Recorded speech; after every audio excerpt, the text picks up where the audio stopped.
Well, folks, we're back again. We're back in Bristol again for Real Features, and it's the start of two previews and reviews filmed on February 25. So if you're seeing this in April, you'll know why.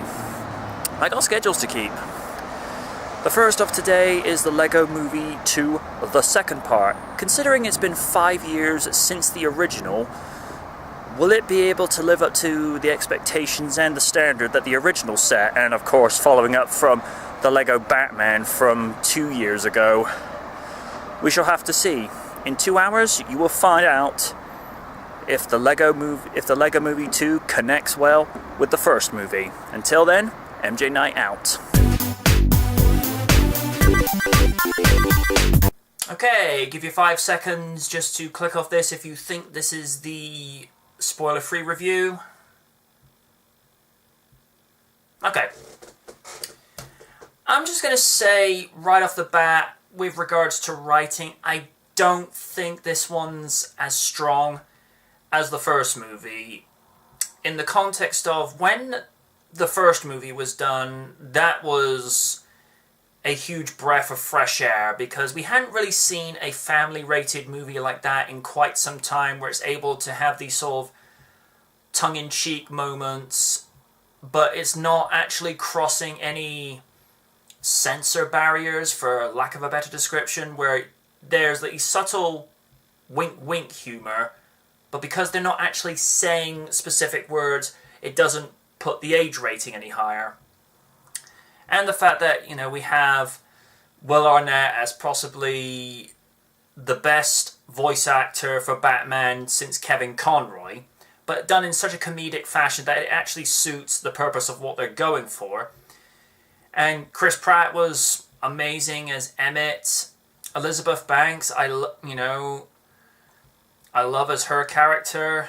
And of course, you know, the little Lego spaceship guy go, "Spaceship! Spaceship!" And Unikitty.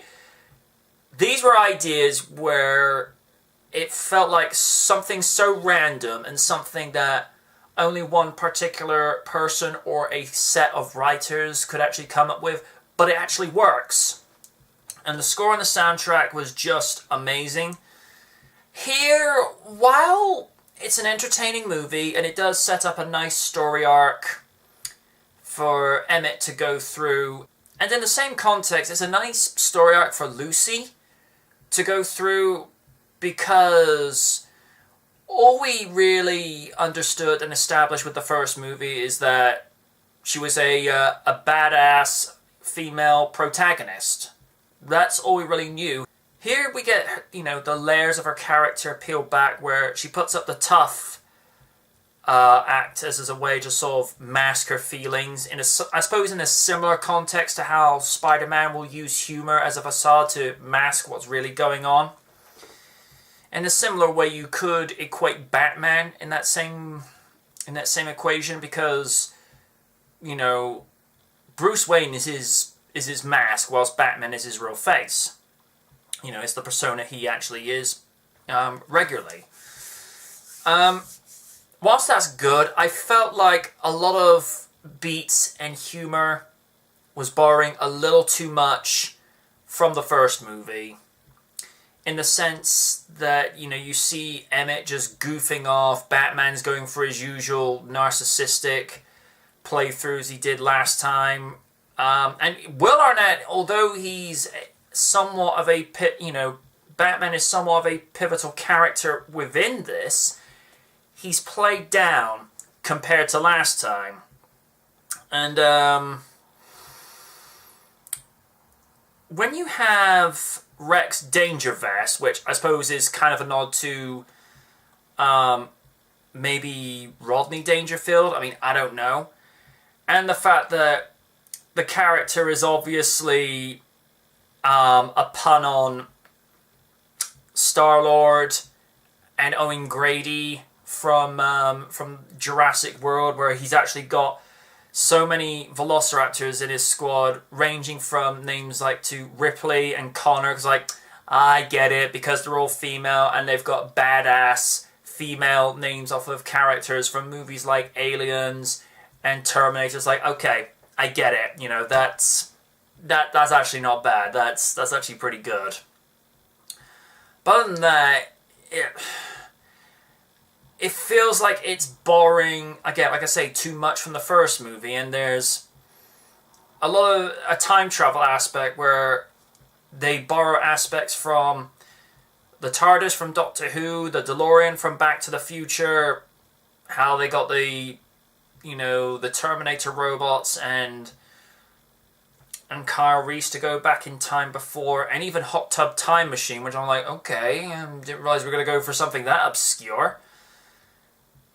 Spaceship Guy is used again, but like the other characters, he's so played down. But I did like the line goes, "Shut up! Don't interrupt me whilst I'm spaceshipping," and I'm like, I like that. That's good. But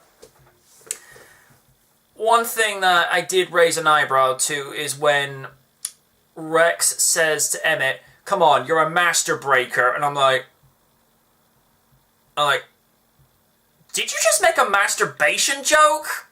I mean, you're not actually saying, you know, said word, but it's just like, oh, come on. It's like, no, how that got past the censor, I don't know. Because it's clever, I'll grant them that, but at the same time, you're like, oh, come on, really?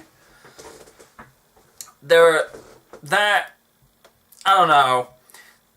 The songs in this, like, this is a song that will get stuck in your head. I did enjoy that. I felt like that was a nice spiritual successor to Everything Is Awesome, which even to this day, that song is still awesome. No pun intended. But Oh, Bruce Willis did actually voice himself. Oh, that's cool. Now, Tiffany Haddish, who plays Queen whatever wannabe, which is basically saying, I am whatever I want to be, which I thought, okay, that's clever. The fact that she could be a shapeshifter into whatever form she wanted, I thought, okay, that's actually inventive. And at the in the movie, you get the impression that her and, you know, the people that she's with, you think that they're the bad guys, but no, it's very clever how Danger Vest is the one who's actually trying to pull the whole thing apart, even though you get the impression that he's actually trying to help Emmett, but it's when you see the reveal, you're like, okay, touche movie, touche, that's clever, but it just feels like a rework from the last movie, and to this day, I think one of the very few movies that where a sequel is better than the original is Spider-Man 2. Now, that's not to say, you know, you can compare Lego bricks to one of the movies from the Sam Raimi trilogy, but in terms of advancing the story forward, evolving the characters, and actually having more things at stake. That's not to say that there aren't things at stake in this movie, it's just that I felt like they fell short of the mark.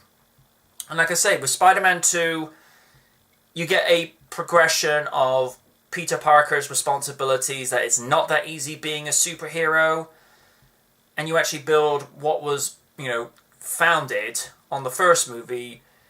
There are bits and pieces, like I say, that are built on further with this movie, but it felt like I say, it was a rehash of, you know, of the original movie.